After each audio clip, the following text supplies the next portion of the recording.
मंजनाबाद municipal committee अमला सफाई घर बैठे तनख्वाहें बटोरने लगा। चकाचक गंदगी के ढेर, गंदा पानी नालियों से निकलकर गलियों, मोहल्लों, चौराहों में तालाब का मंजर पेश कर रहा है।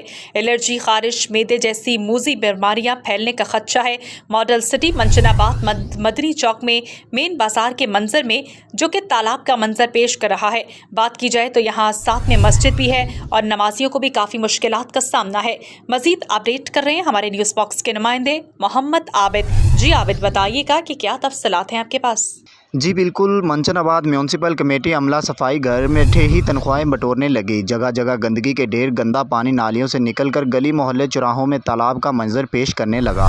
एलर्जी, खारिश, मैदा जैसी मूजी अमराज फैलने का खदशा है। ये मॉडल सिटी मंजनाबाद मदनी चौक मेन बाज़ार के मंजर नमाजियों को भी काफ़ी मुश्किलात का सामना है।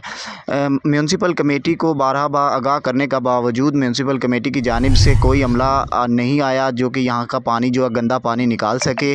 और यहाँ पर जो लोग हैं अपने बच्चों के लिए ज़रूरत की अशिया जो है ख़रीदने के लिए आ रहे हैं, तो उनको भी जो यहाँ से गुज़रने में इंतहाई मुश्किलात का सामना करना पड़ रहा है। पानी जो है वो दुकानदारों को भी जो है उनके कारोबार पर भी काफ़ी असरात पड़ चुके हैं, क्योंकि वहाँ पर उनका रोज़ी कमाने का अड्डा है, लेकिन वहाँ पर भी इतना पानी बड़ा हो चुका है, गंदा पानी है, बदबूदार पानी है और वहाँ पे बैठना भी मुश्किल हो चुका है। लेकिन म्यूनसिपल कमेटी की जानिब से आगाह करने के बावजूद भी वहाँ पर जो है अभी तक अमला नहीं आया पानी निकालने के लिए। जी।